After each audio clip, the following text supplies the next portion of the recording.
and welcome to this brand new episode of the Screenblend podcast. We're joined by our first special guest, Connor McKenzie, and he's here to discuss with me, Mason, and here's one of our favourite games, Spiderman on PS4. There's also some breaking news regarding a Borderlands movie. Zack Snyder's just in all of the news at the moment. It's probably a smart play that he's decided to put out the Snyder Cut. There's a little bit in Sonic the Hedgehog. As always, we can't wait for you guys to listen to this episode. And let's get started.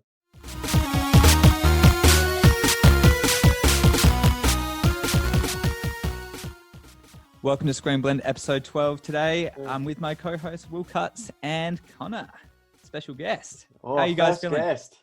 Yeah, I'm good, mate. I'm good. And it's good to have our first guest. There's a lot of pressure being the first guest. I feel like if I mess this up, then that ruins it for all the guests in the future, right? I think that you're just setting gold standards, Connor. You're going to set the bar really low for everyone else. Yeah. Thanks for having me, fellas. It's a pleasure. No, it's good to have you, mate. So, Mace, we're, again, as always, where can everyone find us on the socials? So we can be found at screenblend.net and Jack_22 on Twitter and Insta. And how about you, Cutts? Will be Cutts on all of the social media platforms, even TikTok, even though I'm not doing anything there anymore. I feel like shame. I feel like that app's like done now. I think everyone's had enough of it already. You're calling it now already. TikTok is dead. Yeah, I'm calling it. It's done. Wow. Breaking news. Big call. Big call. But no, I was just on it yesterday. I was like, this isn't good anymore. But that's a segue. That's for another topic. That's for another day. But Connor, you got the floor for a couple of minutes, mate. So we're talking a bit about Spider-Man today in games, but can you give us a bit of a background of your favourite games, where everyone could find you, a little bit of your taste in movies and TV? I know it's a bit of a loaded question, but... Oh, it is. Well, you've called on me at a good time because I'm a massive superhero nerd. Like every superhero movie, every superhero game. I've been a comic reader for as long as I can remember. So, hopefully I'll have something to provide on this subject. But I'll play anything. I'll watch anything as long as people say it's good. I'm down for anything. So, hopefully I can bring a little spice and variety to this. And you can find me on Twitter and Instagram at CJ McKenzie, CEEJAYMCKENZIE. Perfect. Everyone go give it a follow. Yeah. You said you read a lot of comics. What's your favorite comic then? Well, it's probably Spider-Man, to be honest. Spider-Man, favorite superhero for the longest time. So absolutely. But you get older, you branch out into a few more things. What am I reading at the moment? At the moment, I'm reading The Boys. The comic that this series is based on, and that's very out there, which is cool. Violent. Very violent. A lot of nudity, a lot of swearing, it's pretty crazy. But I can recommend it. It's entertaining. That's why we all love the show. Yeah. So exactly. that's for another episode. Mace, now sliding into a bit of news, we'll bounce around between each other, bringing out some news topics, but do you want to start us off, mate? Yeah, I'll start us off. So in the last couple of days, a Sonic sequel has been announced and in development. So the first one made $350 million at the box office and has done really well, regardless of all the controversy that followed the poor Sonic design earlier last year. So Jeff Fowler is back in the director's chair, and Pat Casey and Josh Miller are returning to pen and write the script. But at this stage, no decisions on casting or filming dates as of this stage. But it's just assumed that a lot of the same cast, Jim Carrey as Dr. Robotnik and James Marsden will come back in their retrospective roles. And hopefully, if that all goes well, it might go for a late 2022 release date. But yeah, that's yet to be seen at this stage. Have we all seen this yet? No, I have. But you have? I kind of know. Yeah. I know the little tease at the end, so I kind of know what's going on. But is it good? First and foremost, tell me, is it a good movie? Yeah, mate. I like Sonic, so I thought it was all right. It's very childish, but it works for fans as well. And Tails comes out at the end, so it's set up for a sequel to start with. Spoilers, Jack. There's no spoilers. There's no spoiler. I knew that part. No, I don't care about Tails. Give me Knuckles. Give me Knuckles. Knuckles is way better. Yeah, I agree. Maybe they might throw both in just for good measure. True. Oh, he'll be the tease at the end of the second one. Set it up. Yeah, that's what I was thinking. Maybe that too. Yeah. This is going straight over my head, guys. Sorry. No, do we know when this is coming out though for us here in Oz, or like we can, like on streaming services? Does anyone know yet? It's on VOD, so it's on video on demand now, but Okay. I'm not sure about streaming services. Yeah, I Might be a might have little to bit. put it on my watch list. Nice. Okay, what's the Rainy next bit day. of news, Mace? So just to let everyone know as well, Borderlands: The Handsome Collection, which is Borderlands 1, 2, and the pre-sequel, is free on the Just two Epic. in the pre-sequel, I think. Oh, is it? Not the first one. Okay. Yeah, which is Oh, weird. that's But yeah, disappointing. sorry. Thanks for Go correcting me, Connor, though. No, so 2 and the pre-sequel on Epic Game Store until June 4th. So yeah, pick that up in the next week while you can. That's a very good deal, and there's some amazing games as well. And then I'll take it over to you, Connor. You've got a few bits and pieces as well. Yeah, this is speaking of Borderlands, this is a bit of a weird one. Well, I think it's a bit odd. But Kate Blanchett, the Aussie actress, is signed on for a Borderlands movie, which is going to be directed by Eli Roth, who's well known for his horror movies, and he was also in Inglourious Bastards.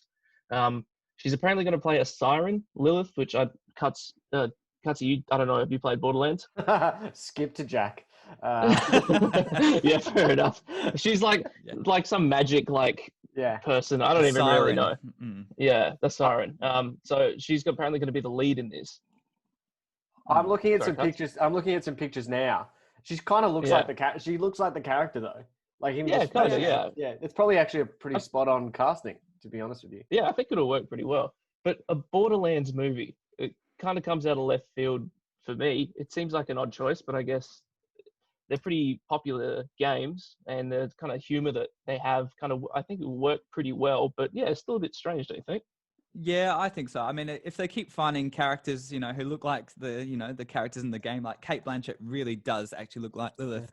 The budget, whether it's, probably be live action, the budget's going to be pretty high for that. And whether they can actually work in a story within the games is going to be interesting, because the games never had a really good story to start with, and there's lots of side missions. So to find a main story to follow for the film will be, quite interesting. Yeah, and when the point of those games is to basically shoot a lot of things and get a lot of guns, it makes sense for gameplay. But how do they turn that into a satisfying movie? Will be the interesting part. We'll see what happens.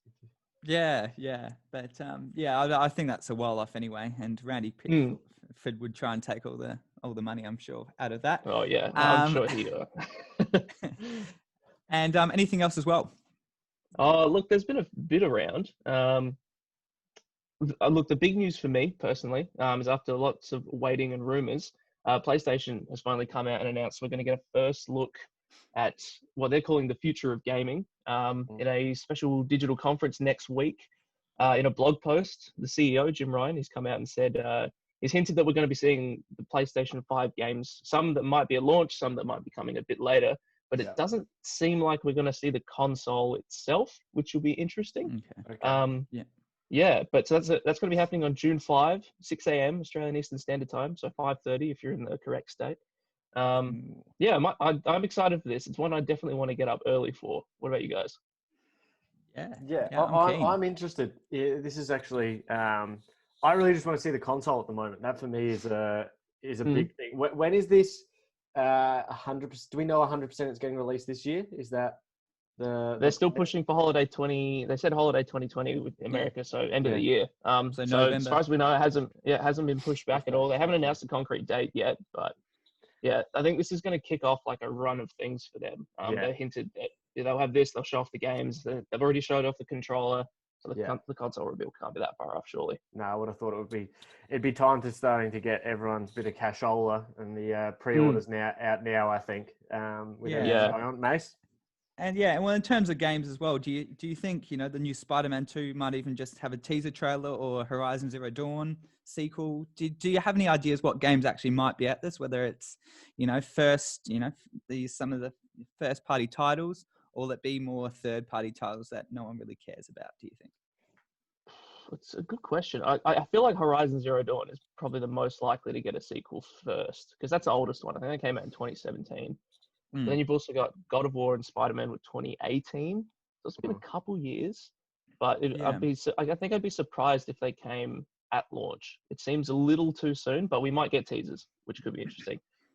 There were a couple other more little details that came out around this announcement. The CEO also said that the COVID-19 pandemic hasn't affected the pricing of the console at all, which is good. There were reports that I think they were running short on parts or having trouble getting some parts, which could have pushed up the price, but it's good to know that's going to stay. Yeah, that's reassuring. Yeah. It's going to be expensive anyway, I'm sure. So see how we go. And there's also a rumor or some reports that PS4 games that are submitted for certification, so basically like being approved to come out on the platform, from July 13, any PS4 games submitted for certification have to be forwards compatible with the PlayStation 5, which is kind of interesting. So they're basically saying, if you want to bring out a game out on the PS4, it also has to come out on the PS5 now. And that probably will include Last of Us Part 2 and Ghost of Tsushima, which are the sort of the last two big PS4 games you'd imagine. So interesting news. Yeah. That's cool. They've also said that PS5 games won't be playable on PS4, which is kind of the opposite of what Microsoft's doing. I can understand that from a sales perspective, though, because if you may as well keep your PS4 and not buy PS5 if that's the case. It makes sense, yeah. Yeah, but it'll be interesting to see if, Xbox currently have an initiative. If you buy something really late on the Xbox One, that you'll be able to play it on the Series X. And it will be interesting to see if you buy Ghost of Tsushima or Last of Us 2 now, in the next month or so, whether they'll automatically give you a free PS5 copy as well for your purchase. So whether I hope so. That'd be great. Quick one, guys. Which console are you buying first? You guys are PlayStation guys. I'm an Xbox, so I'll be buying the Series X first. Yeah. Well, I'm good. Yeah, I'm a PS5 boy. Gotta get that. I'm all about that. Same here. So as we slightly, I'm PS5 all the way. I'll get them both at the same time. I'll just go big shopping spree. All right, hot shot. Oh, JobKeeper. Yeah, JobKeeper money. I can afford it. Stimulate that economy. So quickly, there's been, before we get into today's main topic, there's been a lot more Snyder Cut and DC EU stuff. Again, as I seem to say every week, you can go listen to our episode 8 and 9 of the Screenblend podcast where we talk about the DC Extended Universe. Good episode, guys. Can recommend. Thank you very much. So there's talks that Henry Cavill is going to come back as Superman. Now, over the last since we recorded a couple of days ago, Mace, this keeps changing, whether they're in talks, he's signed on, etc. Is it going to be his own Man of Steel 2? Is it going to be him just sort of playing a Bruce Banner type role, like in the Marvel Cinematic Universe, where he sort of jumps into multiple different movies as like a supporting character? What do we think of this, and are we happy that he's coming back? I've even seen a couple of people tweeting and some people from Shazam saying maybe can they put his head on that post-credit scene at the end of Shazam now. So what's everyone's thoughts on this, of him coming back? Yeah, Connor, you can take this one. Oh, look, I like Henry Cavill as Superman, and I actually quite enjoyed Man of Steel. I know you guys weren't so hot on it, but I liked it. So I think it's good news that he's coming back. I think he makes a good Superman. The question is, what will he come back in, though? Yeah. Because I think looking into this, Wonder Woman's wrapped, and so has James Gunn's Suicide Squad reboot, sequel, whatever it is. So what is he? He's probably not going to be in Batman either. No. Shazam 2's pretty hopeful. Shazam 2. I think there's a Black Adam movie coming out at some point, right? Yeah. Yeah, with The Rock, I think there was talk about him and Superman having a fight, so maybe there. I don't really know. It's odd. What about you guys? I'm a little bit, I've seen some people online sort of talking. The one thing I hope is they don't just chuck him into another person's movie for that person to sort of like beat him up style thing. Like Superman is still that high, like top echelon character. I don't want him to come into, say, Shazam, and then Shazam to be more powerful. Again, I don't know 100% who is the better or stronger, but I'm pretty sure it's Superman, isn't it? Is it? Is it? But, Superman is... at some point. Yeah. But you know what I mean? Like, I don't want him to come into, like, Aquaman and then Aquaman beat him up. Because that shouldn't really happen. Or something. Like, yeah. So, and if he comes into these other movies, I'd just be intrigued. I still don't think this Black Adam one's going to happen. Like, it's just been in hell. It's odd. Hell for... just have him... It's like... Yeah, go, It's like Sony's like random Spider-Man movies that they keep announcing, like an Aunt May movie or a Silver Sable movie. It seems like an odd character to have its own movie before like Green, or another movie before Green Lantern and stuff like that. Yeah, but because of that, though, they actually might throw in Superman into that film because he is Yeah. not a very recognizable character. He doesn't have a prior film. So that True. would, help, bring up the numbers, box office wise, if, they have this familiar face around a character audiences aren't familiar with. Maybe comic book fans, but otherwise, yeah, I think that might be a good bet. This sort of feels like, for me, I'd love this.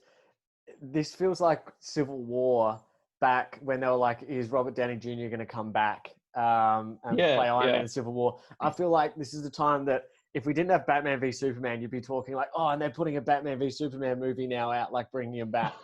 I was just thinking about that before. I'm like, this feels so much like Robert Downey Jr. and he's just wanting heaps of money to come back. But no, I think it's an interesting to have him come back. Because again, I feel like in the end we'll have all this chatter and then nothing will happen out of it and it will just go back to normal. Yeah. But, well, is there any other bits of news, boys, or are we moving on to today's main topic? Connor, you got anything? Otherwise, that's me for a wrap. Oh, I've got a couple other little tiny bits. I'll fire them off quickly. Zack Snyder's come out and confirmed that Darkseid is going to confirm it, kind of appear in the Snyder Cut in some form.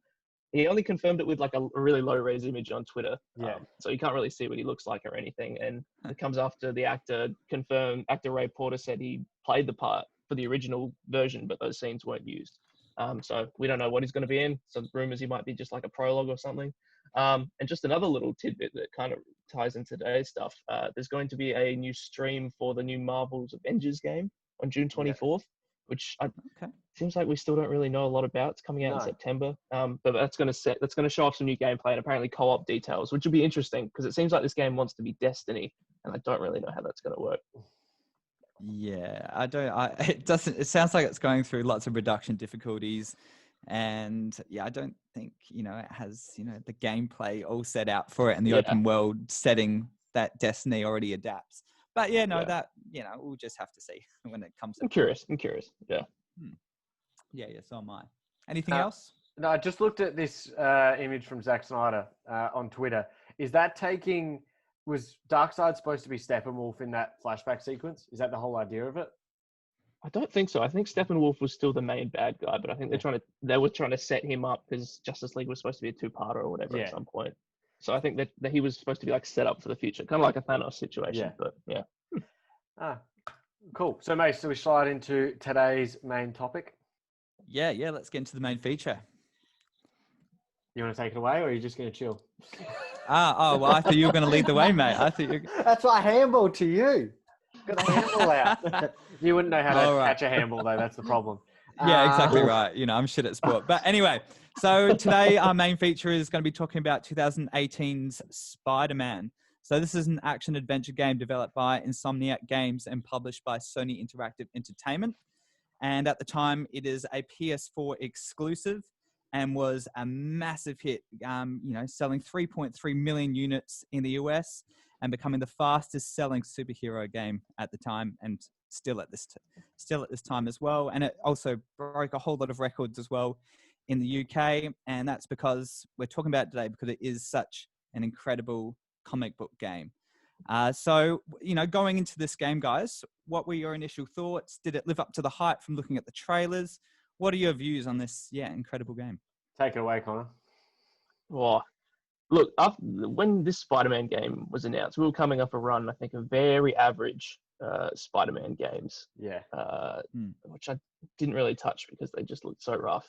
But then we had, the Batman games come out and they kind of changed things. And we didn't really have a big superhero game for a while. And then this was announced. And the fact that it was like a Marvel partnership with a first-party Sony studio, it was like a big deal. This is a deal we hadn't really kind of seen before. Superheroes had always sort of languished in third-party hands, but this was massive. So I was immediately on board with it. And then once you started to see the gameplay, started to hear about how the swinging felt in real, to play, I was on board for sure. Yeah, I know. I agree because I was a big fan of the games beforehand. I was a big fan of Spider-Man 2 game with Tobey Maguire on the GameCube, and that kind of set what open world games should be, especially for the superhero genre.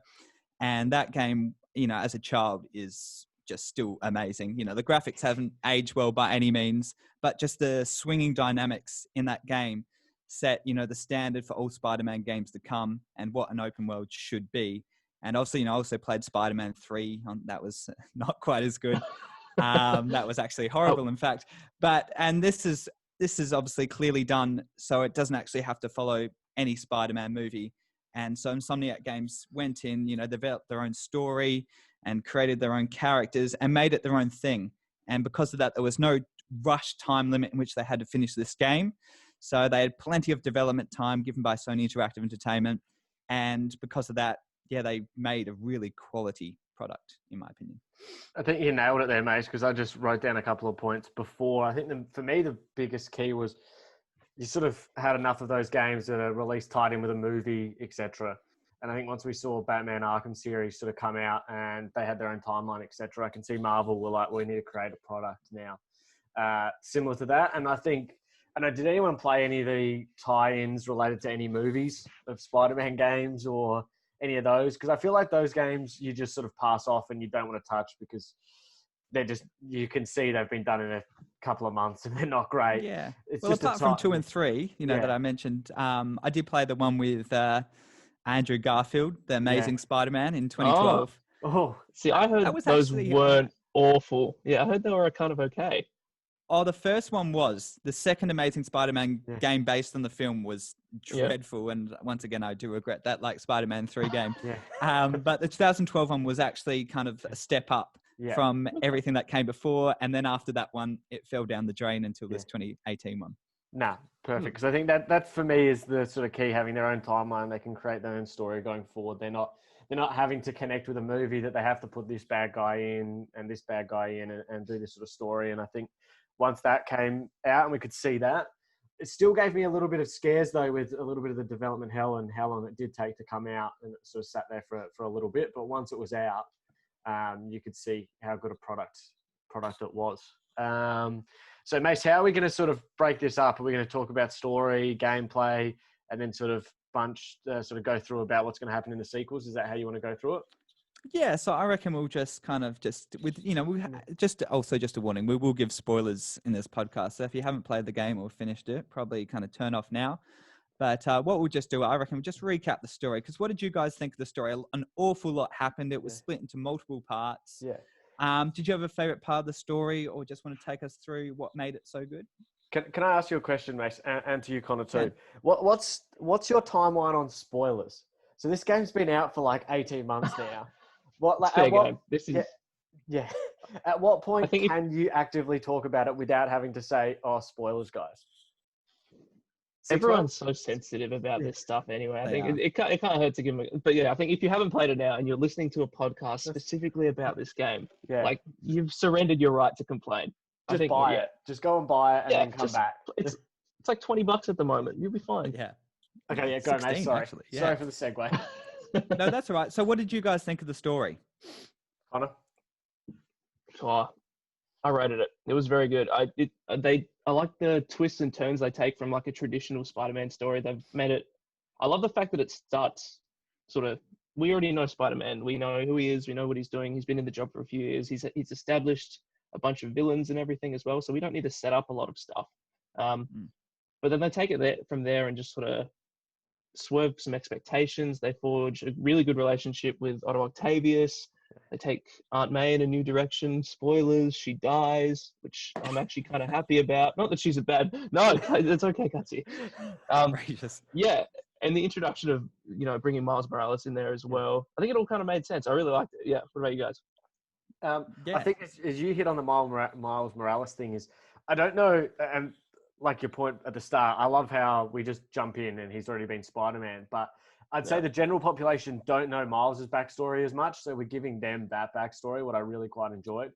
But didn't they see the hit movie Spider-Verse? Spider-Verse, yeah. Well, not what time? Which came out first? Actually, that's a good question. This came out September 2018. Yeah, Spider-Verse. Sure. Into the Spider-Verse was December. Yeah. Got him. Got me.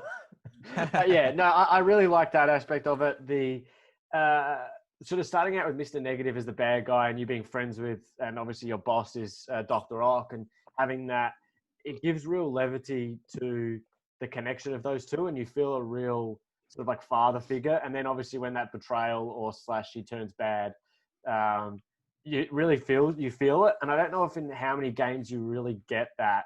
You really feel a connection with these characters, and they get fleshed out more than a lot of other games like this, I have to say. So just story-wise, I really quite enjoyed that. And it's even just the other bad guys. I was listening to a couple other things about it in the last couple of days. There is a Sinister Six aspect to this, but it doesn't feel like if it was a movie, it'd be stuffed down your face. Like, it gives it a bit more time to sort of flesh out a little bit too. And even though you only get those characters for short little boss battles here and there, it feels fine. Whereas if that was a movie, you'd be like, there's way too many characters in this. So I kind of like that aspect of it.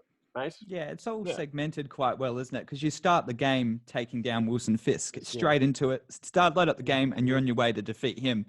And no messing around, exactly right. And you find out, that he's, the Inner Demons, which is a mysterious organization, is trying to take Somerset's and to find Devil's Breath, which is this, deadly mutation kind of, hazardous thing that no one really knows what it is. And that kind of gets passed between the different villains across the story.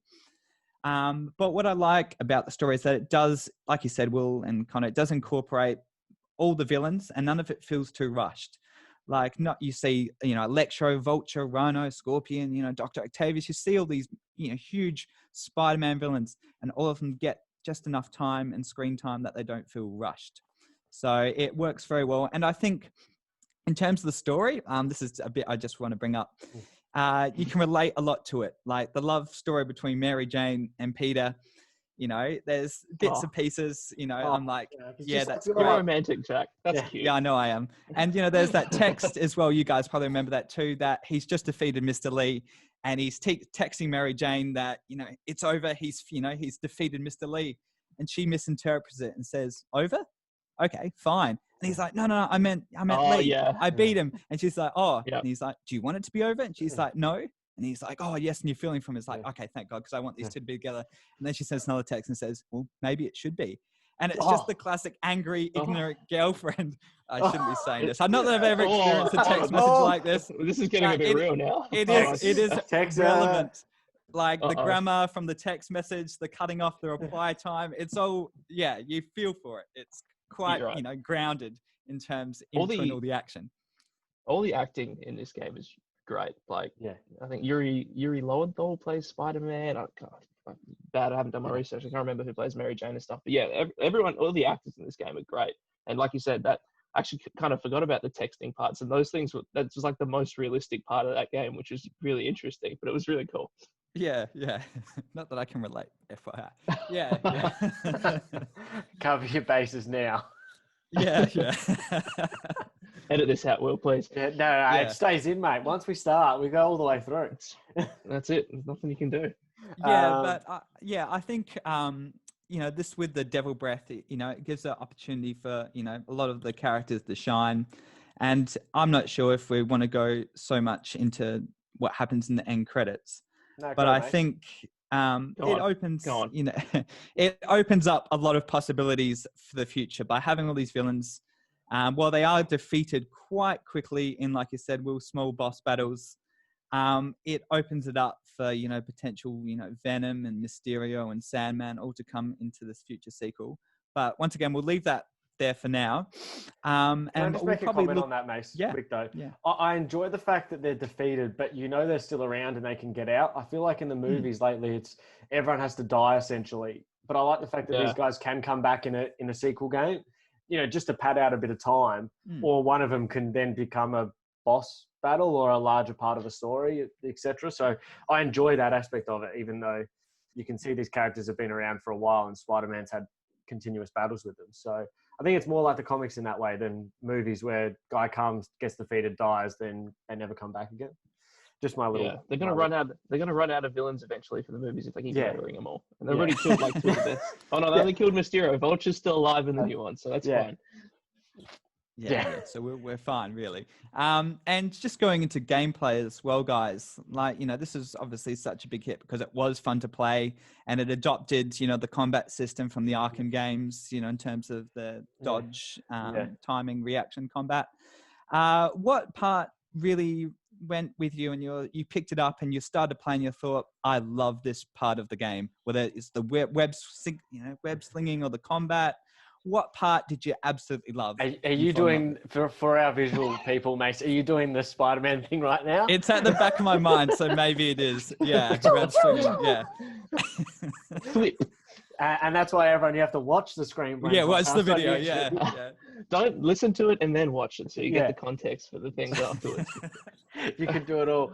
No, I think, again, as the web swinging, like Mace said, is great. No, but I think more that just lived up to it. I think if that was shit, you would have taken out from the game. Like, I picked up the game yesterday just to play like an hour, just to refamiliarize myself with it, and I could have just swung around for like an hour. In the end, there wasn't much to do after that, but that was enjoyable, and even just the fight sequences are good. And I have to say the abilities and the suits and stuff, obviously, great too. But I think the swinging could have really let this game down if it wasn't as near perfection as it is now. Yeah, you've nailed it there, I think. Podcast done. We've agreed, so we're fine. Yeah. If the swinging wasn't there, this game wouldn't have done nearly as well, I reckon. And the fact that it's so simple as well, like it's one or two buttons to really fly around the city, and it's just so satisfying to use it to get to and from places. I was at a mate's place the other night, and he was playing it. He just started it, and basically all he was doing was swinging around the city because he couldn't get enough of it. He loved it, and so that's got to be the big thing for them. Yeah, it's seamless. And, as you fly around the city, there's so many different events that pop up. You're collecting backpacks with, some hidden items in it. And there's, a girl who's always blowing up the city, and you kind of have to stop her. That's sounds like every one of my relationships. Yeah, Screwball. Yeah. Hey. So it's lots to do. And I think... and it's you can play in pretty much any Spider-Man suit that you've from the comics or even from Infinity War, whatnot that you've seen before. So you're never just stuck in that original costume that he starts with. So it's always mixing up, your customization. You can choose different abilities and upgrades as you go. So I'm not sure about you guys, but I remember having a drone assigned to me, which just, when I struggled, it just pretty much killed everyone else on the battlefield. Can I jump in, Mason, and ask, what did you guys think of the open world part of the game? Like, the campaign itself is, I think it's rock solid. Like, the story missions and stuff are all great. The open world, to me, it's very like classic modern day open world game. You have your collectibles, you have your fast travel spots you have to unlock, you have your hubs with enemies that you just have to clear out and stuff like that. So I was kind of, it's doesn't live up to the quality of the rest of the game for me, but the fact that it's all Spider-Man related and the combat and the movement are so smooth, and there's little references and stuff hidden in like the backpacks, like you said, Jack, that makes it more interesting for me. But yeah, how do you feel about the open world itself? Will? I think the hardest thing for me is I enjoy the open world. I just go for the sequel. Where do they go now? Because I think that aspect of it for me is like, you've given us, and I know not to talk about Arkham too much, but like it gets bigger as the games sort of go on. For me, I just sort of go like, well, where do we go next? Do you have to open up like Brooklyn? Like, do you have to open up Brooklyn, or do you have to open up like other areas of New York? Or because I've explored it now. Like, I've already explored the city. Like, how can we make this a little bit? How do you mix it up? Mix it up a little bit now. So that was my only thing to the open worldness. Because even flying around yesterday, I'm like, okay, this is great. Or swinging around. Yesterday was good fun. But where does it go in the next game? Because I enjoyed that. I don't play as many open world games anyway. So for me, this was fun. But I'm sort of like, I'm not overly looking forward to the second one until they show me something else. Well, I do think... Yeah, sorry. Well, the side missions are, I do think, definitely the weakest part of this game. Yeah. Because, they lack cutscenes. It's just quickly people talking, going to A to B. Yeah. It's your very classic, you see this in a lot of games as well. It's not something like The Witcher 3 where you get these fully fleshed out side missions. It's essentially go to A to B, a bit of an XP reward. It's nothing, breathtaking or anything like that, in the words of Keanu Reeves. But I think, and a lot of the collectibles as well, I think it's I don't know. I feel like it's almost side missions from the past, going around finding very average collectibles and bits and pieces. Yeah. I feel like they need to revolutionize the way collectibles can be done in an open world game. I don't know how, but I just think, looking at your IGN map, thinking I'm going to go to that backpack now or whatnot. And they need to mix it up somehow or some way, but I'm not sure how you Did you do. use a walkthrough to get through this game, Jack? You used a walkthrough. That's cheating. Just for some of the backpacks and Man. How couldn't you find them? Even I could find them. Yeah. Okay. Anyway, let's carry on. I'm normally the walkthrough guy, but no. Quickly, what was everyone's favorite suit that they played majority of the game in? Or what was your favorite? Jackie, better go first. I love the Tobey Maguire one that was released as extra DLC later after the game's release, which follows, his character from Spiderman 1, 2, and 3. Yeah. And I also like the one that he got at the end before you go and face, Dr. Octavius on the Oscorp Tower. You get this black one with a yellow, yellow spider in the middle. Yeah. I thought that was pretty cool looking. And that's the one I think I've wore for most of the game after that. Yeah. I actually stuck with the normal one, like the base one, for pretty much the entire game. I really like the look of it. It's sleek. It looks a little different. Yeah, I pretty much stuck with that. Although I actually went back and finished all the DLC a couple of weeks ago and unlocked the Spider-Verse suit, and I've had that on ever since. I swung around with that for a while, so rate that. Good segue. I reckon we should. You go first. Will. I've just got a list here. I was just reminding myself of them all, but I enjoy the homemade suit. The one out of Civil War, and then the Iron Spider. But I did finish. I do enjoy the undies one though. Just a bit freeing. Just a bit freeing. You swing through New York. Interesting. You need 100% completion for that, don't you? Or? Yeah, I know. Yeah, and I got 100%. This is the only game I've ever got 100% on. Yeah, that shows to be fair, it's a pretty. It's not that hard to 100%, which is I kind of appreciate, to be honest. Sorry, that's not a slight against you. You put that as resume. It's one of their special achievements. It's a nice it's not impossible to 100%. It's like a very achievable thing, which I appreciate. Yeah, I do enjoy that, but I do enjoy just all the different suits you can get, and I feel like that sort of stuff. I don't know where they go next. Then, how many? Obviously, there's thousands of other suits, probably. Do we in the next game? Do we automatically start with these, or is it going to go back to just one suit and you still have to unlock all these? That's a good question. I reckon they'd have to start with a new selection, right? They might bring back some older ones, but change them up a little bit. But they'd have to go all new ones, you'd think. Yeah, you'd have to think, but you never know. And just going into talking about suits as well. The DLC. The 3 DLCs, The City Never Sleeps, did release about 9 new suits as well.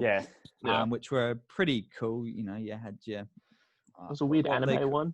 Yeah, some weird anime ones. So they really went out of the box in terms of thinking about them and implementing them, didn't they?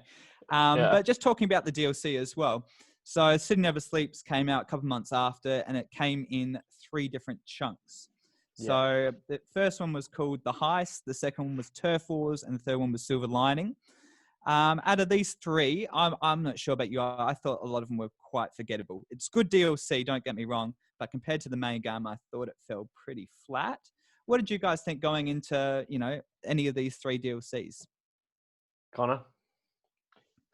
Look, I bought them all on a whim. The first one didn't really blow me away. It sort of started off on a low. It involves Black Cat, and basically she's stealing a bunch of USB drives or something from the mob, and this sounds very 2014 or something. Yeah, right, exactly. It's very, but seeing Black Cat and her interactions with Peter and / Spider-Man is very cool, and they're classic, very classic to the comics. But it just didn't do much for me. That felt it should have been a side quest in the main game rather than a DLC on its own. But then of course the build up with Hammerhead and stuff like that, it was entertaining, but nothing didn't blow me away. What about you guys? Yeah, I'd have to agree, because I think for me this just feels like it's exactly the same. It could just be a part of the game. I feel like they've just gone, we can grab 30 extra bucks off these guys now. However much it was, $10, or I don't even know. It's 30, it's $30 off everyone here. We can make a little bit of extra cash. we probably didn't have these things done for release of the game. So let's just release it as DLC. And that's the stuff I don't really enjoy about DLC in some games, because it's enjoyable. I finished it, like, I got 100% on all those too, so suck it. Me too. Yeah. I found it really difficult. But yeah, no, I think for me, it's a fun time, but it just feels like the game. It feels like they could have just released it as a part of it and it would have been fine. Yeah. So for me, it wasn't as enjoyable. Sorry, Jack, you go. Oh, I was just saying, a lot of them feel like side missions with a good cutscene in between. Yeah. They try to mix it up. You know, there was one where you play as the spider crawly and you go through the bar and you try and listen in all the gangsters' conversations. They kind of mixed up, with a few missions as well. And I love the boss battle, at the end of Silver Lining, where he's in the mech suit, and you've got who's the scientist? Who's the girl with the white hair again? Silver Sable. Yeah. Silver Sable, and she's going back and forth bombing him, on the ship. I love that, and that's the only thing I can kind of take away with it from my memory. The rest was quite bland. But yeah, Connor. For some reason, Hammerhead, when he's got his mech suit, creeps me out. I don't know what it is. I think it's like the human face on the robot body, and just like picturing that in real life. Something about that is really unsettling. It's just odd. I'm with you. Yeah. I also found it a bit odd, the fact that the DLC had to be played in like separate sections. It wasn't just like a mission added to the map, like on the main thing. It was a completely separate thing. You had to swap from your main game save and go in to do this other thing. Like if I was to replay Spider-Man, I would love it to like have the DLC as like side quests you could do while you're tackling the main story. I think that would work really well. But so it's a bit odd that it's kind of segmented in these other sections. Speaking of mixing up the gameplay, Jack, what did you guys think about the Mary Jane sections? I hate these. Yeah. Really? Yeah, I guess we can bring the Miles section to this, because you do play as Miles as well at certain points. And they're both equally boring. I found a lot of those more stealth missions. You're going from this amazing action-based mission as Spider-Man, then you go straight into this scene where you're running and hiding from Mary Jane. I remember getting caught all the time and thinking, just fuck this game. And I think it took away, I don't know, from the pacing of the game. Don't get me wrong, they were fine, but I didn't love them. How about you? No, Will didn't sound like you liked it. No, I think it's more like those. I don't mind them. My problem with these things is like, if I stuff up, I just want to button bash my way out of something. And with her, or even Miles, it's like I've been caught. Oh, for God's sake! Now I have to go back again. Whereas, like, I even played yesterday for that little bit, and I started swinging around, and I landed in this battle, and it was like you had to be stealthy, and then I just pressed the wrong button, and then it was just okay. It's on for all now. Yeah. So I was happy with that. I was like, I can just fight my way out of this. Whereas I think I got annoyed at those, but I probably hate is probably a strong word. They were enjoyable, and it changes the pace of the game a little bit. Like, obviously, I just probably wouldn't have had as many of them, and I don't know. It's not the funnest one. Like, as you said, Jack, you're going from this high octane like button bash sort of thing, and then you have to just be like really slow and like sneaking around corners. But it is what it is. I think in the end, and it is a good mix. It is a good mix. Yeah, I guess I find it's surprising, I guess, that they didn't just make Peter the journalist who's going to investigate this stuff. Yeah. But he's usually just the photographer anyway. So I kind of makes sense a bit in that way. And it's kind of cool that they gave Mary Jane a bit more of an active role as well. She's not just the girlfriend waiting for him to come home with the target of the villains and stuff. So that was cool that she was actually like involved in the story's progression, which was kind of cool. I didn't mind it. It was a nice way to mix things up after a while. But yeah, they weren't game changer or anything, but I didn't mind it. I do like the one with Miles. You're coming through the wreckage after Mr. Negative attacks the rally or whatever. Yeah, but they're all that's where his dad dies, I think. Yeah, they're having the celebration for him. Yeah, but that part was cool. That's a good cinematic set. There's some really heart-wrenching stuff though in this game. It's brutal. Yeah, there's some real things when you look back at it, like moments like that I kind of forgot, and I'm like, oh shit, this is actually some pretty. It's pretty harsh at moments. Like it's classic Spider-Man. Like everyone he loves betrays him or dies essentially, and they do it really well. Yeah. What a character. Well done. Yeah, all of them. So we'll finish up soonish, but what's in store for the sequels, guys? We're thinking this is.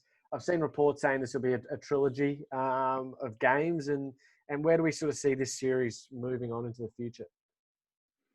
Yeah, Jack? well, I think there's quite a bit in store. I mean, at the very end sequence, there's two end kind of credit sequences, and one's where during the story we find out Miles has been bitten by an Oscorp spider, and he is slowly gaining his powers as well.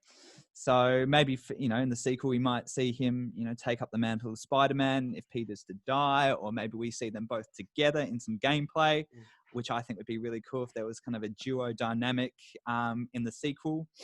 And then also as well, in the last credit sequence, we see Norman Osborn going up to his son, and, he's in a big laboratory, and we find out Devil's Breath was meant for a cure, to cure his son Harry. But obviously it turned out to be, lethal and hazardous and all this kind of stuff. But a lot of people do think that, he might be Venom in the next one, and he might take up the role of the Green Goblin from this little hint of a kind of a cutscene. What do you guys think about that, though, in terms of the villains and Miles? I was just thinking before, is there a chance that with Miles coming in that, say Peter becomes Venom for a part or gets the symbiote, or depending on how they do it, as sort of like the first half of a game, and Miles has to then, there's a moment where you have to sort of defeat that, and then maybe Venom is sort of a bigger bad in it, because that's sort of how the comics work, isn't it? In a sort of bit that Peter becomes Venom and then loses it or gets the black suit, etc. Is that Yeah, he gets the suit and becomes a bit of a dick, and then he realizes he's getting a bit of a dick and he has to get rid of it. But that actually would be a really cool idea if Peter becomes Venom.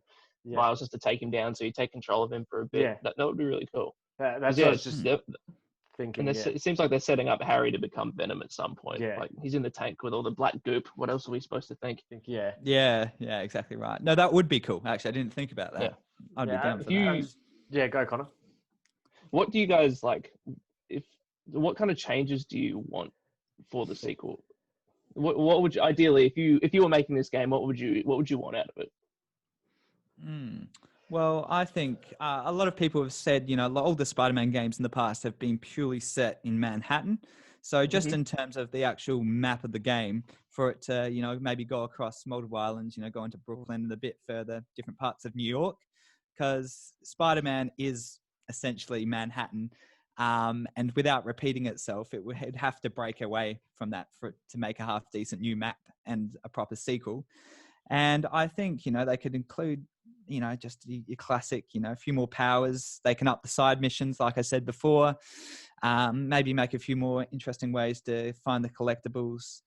And if they can also mix up the, dynamic, like I said, if you do have Miles and Peter together, maybe there can be some, partner gameplay or something like that, and maybe mix up Mary Jane's role a little bit so we don't get too bored with her. There's lots of stuff they could do. But what do you think? I think for me, you hit the nail on the head though regarding the map. They're going to have to do something with that, and I guess it's sort of similar to the movies that we can't change that and then throw them in a different place because it would look too much like what's happening in the MCU. But I think changing something like that, I think someone will die. So I've got a sneaking suspicion it's probably a time for a Mary Jane to go at the end of that one, leading into a third one to sort of, I don't know how that goes, but I'm trying to think, well, we've already killed off Aunt May. Someone else is probably going to have to die. But is anyone thinking any other Avengers characters or sort of Marvel characters may pop up in this? Is it a time for a Daredevil's type? You won't be able to play as the character, but is anyone else popping into this sort of... a couple cameos would be great. Yeah. Daredevil would be awesome. Like, even if he just popped up on a little mission, you're helping him out with something, that would be great. Hell's Kitchen. Yeah. Something like that. That's something is like, is it sort of those characters can come in? I'd probably like to play even a bit more. You could sort of free roam as Peter in a way, sort of walking different things like that. You could sort of get out of your suit and play as Peter as you like. That too.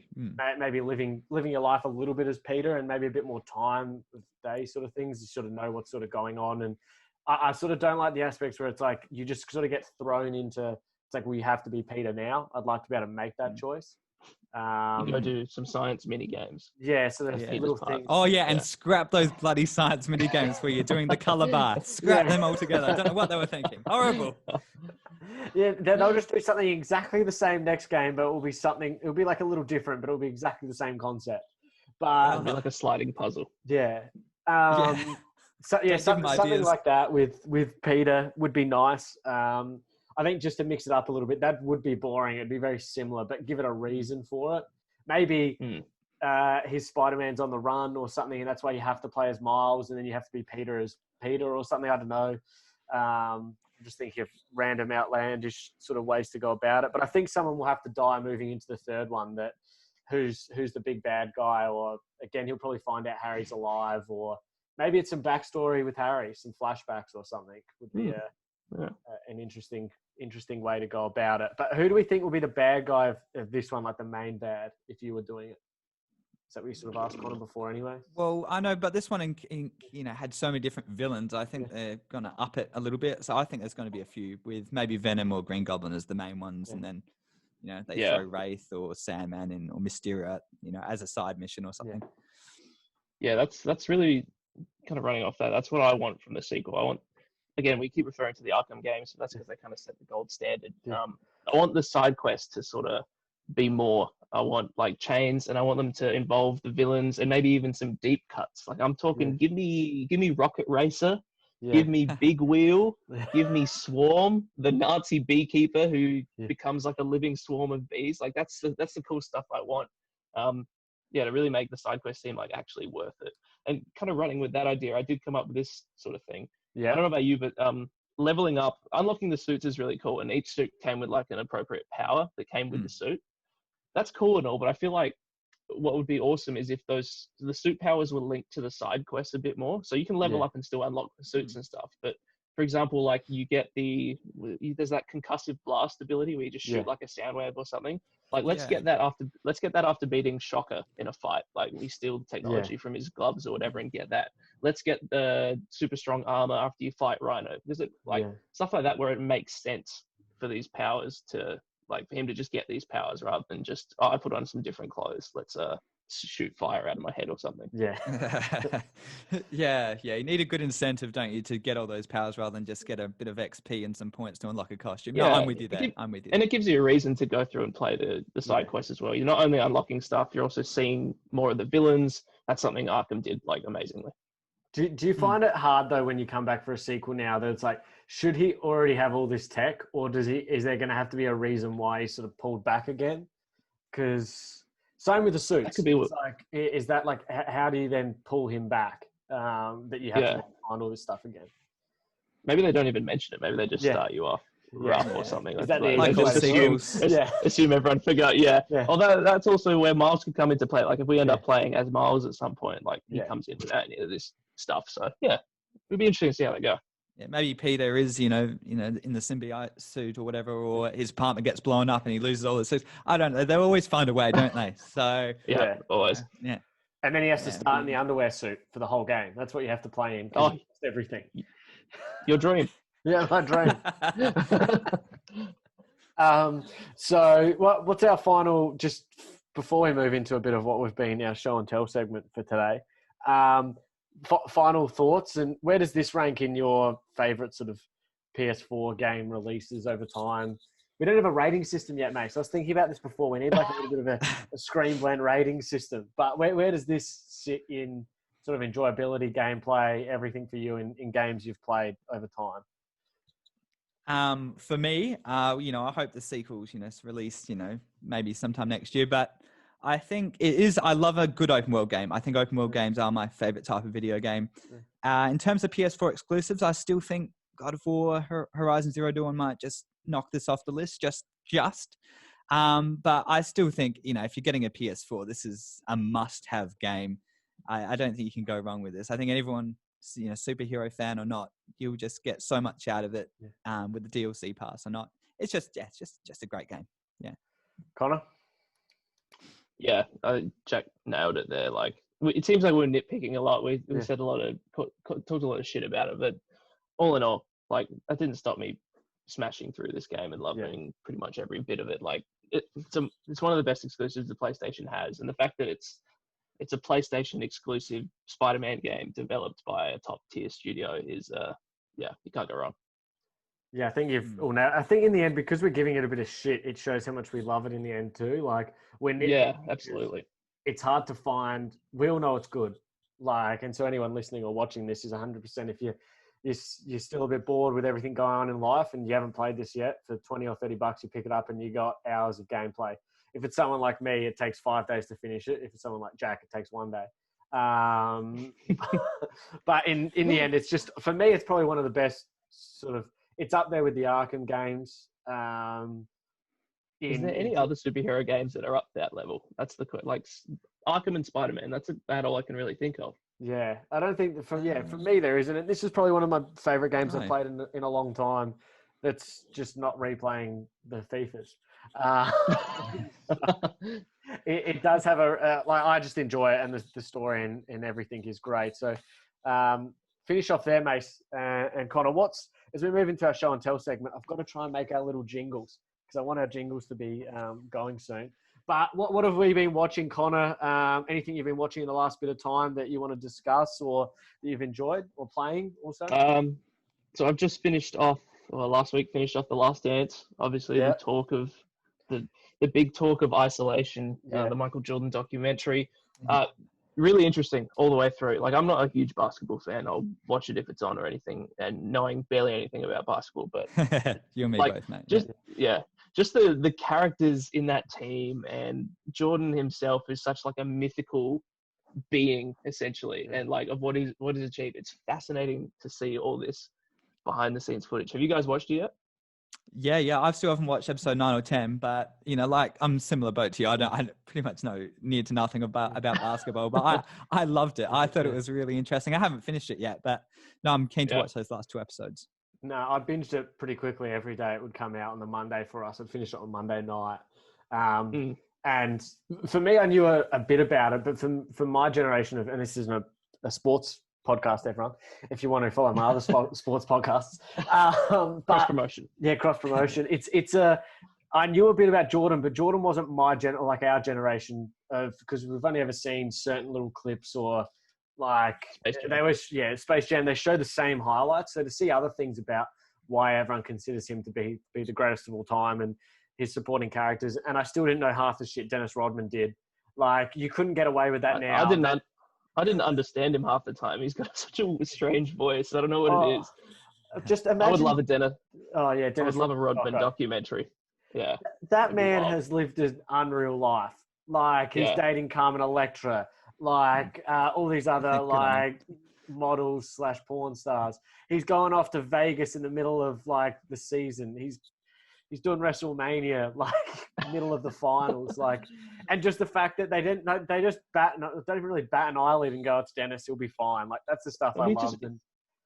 And he backed it up every time. Like, he came back and played good games, which is always like hilarious. That like if like a footy player or a sports player did that now, they'd be roasted for it. But he just came back, played a good game, and there was no issue with it. It's so funny. Oh no, I still think it's amazing that like Jordan got a private jet, paid all the money just to go get him from Vegas, and he was in bed with Carmen Electra, and she goes to the door or whoever it was. It's like, it's Jordan. Like, he's just coming to Vegas just to go pick him up, and then he still goes back to Vegas after again. I just found it hilarious. But nice. Anything else, or from you, Connor? Any other stuff you've been watching too?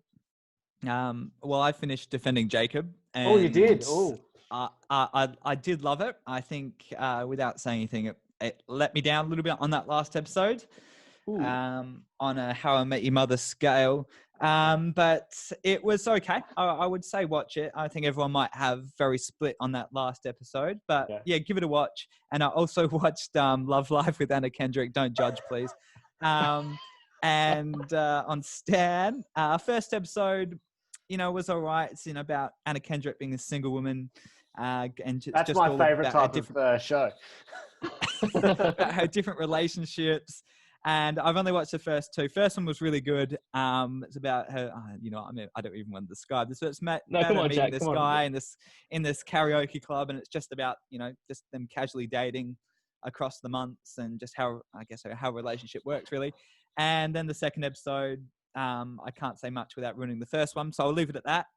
But is she love a good dating a rom-com. different guy in each episode? Is that the whole idea that's of it? essentially the idea. Yeah. Okay. I don't know why I didn't come up with this idea myself.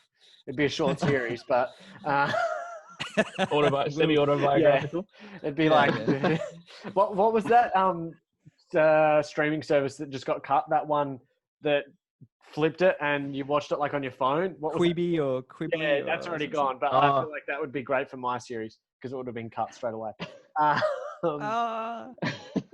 But no, is this Mace? All 10 episodes are out now. No, only 3 are out currently, and they're going to keep coming out weekly from now on. Weekly thing. Okay. Yep. Dang, everyone's doing that now, aren't they? It's all happening. They want your subscription. No, I started watching yesterday because I forgot it had come out, and I was really intrigued. Space Force. Oh yeah, I was looking forward to that. Yeah, it's good. I think the hardest thing I was reading a couple of reviews today on it, and it's not stealing these reviewers, but they sort of nailed it, hit it on the head. It's hard to take the piss out of America when America's taking the piss doing out that of itself a lot. So it feels like if this was out maybe five years ago, you'd be like, this is really refreshing. Whereas now you feel like they're taking the piss out of POTUS. But a lot of the stuff, it's like, well, I feel like he would do this. So it doesn't feel as out there. Like, I feel like he could create a Space Force, like knowing what Trump is obviously. Yeah. And it's good though. Steve Carell's good. I think nearly the hardest thing is I think I'm 5 or 6 episodes through and there's 10 episodes out. It is a binge. So all the episodes are out.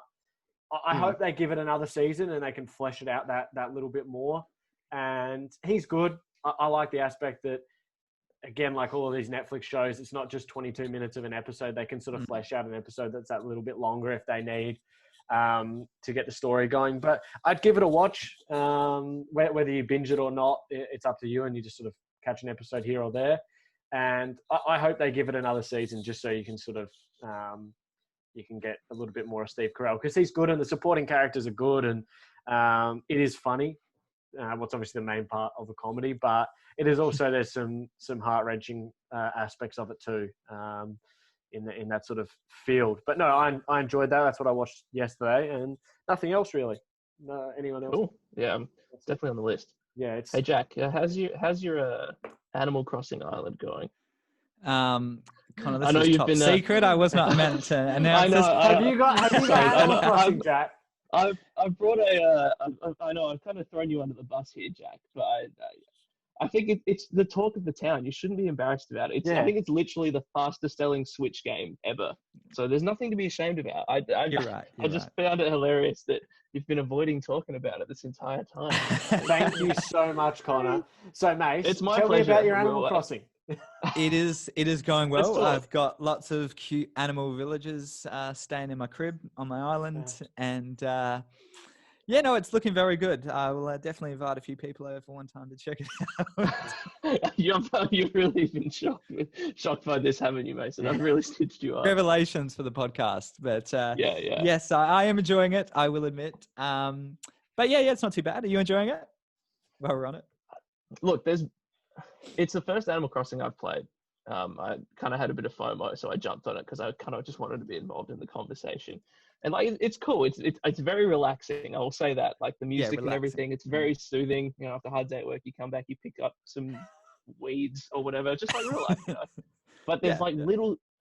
Everyone said this about the game. There's the little things about it. I hate the fact that your tools break after time. I hate the fact that you can't craft multiple things at once. Fishing is a pain in the ass. You have to be like so precise with where you throw your But other than that, I'm enjoying it. I can kind of see why everyone's so hyped about it. So what do you actually do? People... What do you do in this game?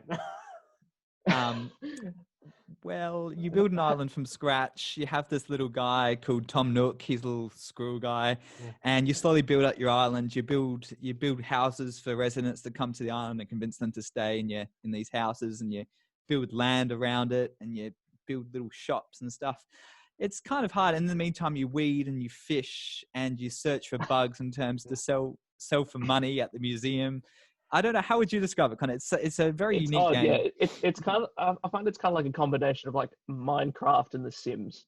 Except it's not quite as like creative as Minecraft, and there's a lot more capitalism involved. Like you have to pay money for all this stuff. You've got this guy hounding you about your debt all the time. So it's Just like real life. It's just like real life. Yeah. So it's kind of like a simulator in a way, but a bit more cutesy. Yeah, and it runs in 24-hour time too, so you can only do so much in a day, and then you have to wait for the next day for new items to appear in the shops or new things to happen in the world. So it keeps you coming back because you can't finish it. Yeah, I kind of like that. You can't play for. I mean, I'm sure you could play for like 5 hours in one go if you really wanted to, but it's you have an hour, you get all the stuff you need to done, maybe add a couple new features, and then log off for the day. It's kind of cool. Yeah, I've seen people who've played 150 hours, which is just ridiculous. And it only got released at the end of March. So they're playing 5 hours a day. I don't see how you play this game. Maybe it might be 30 minutes a day. It's quarantine, Jack. Yeah, it is quarantine. Yeah, good point. I take that back. Yeah. This could not have been released at a better time, I don't think.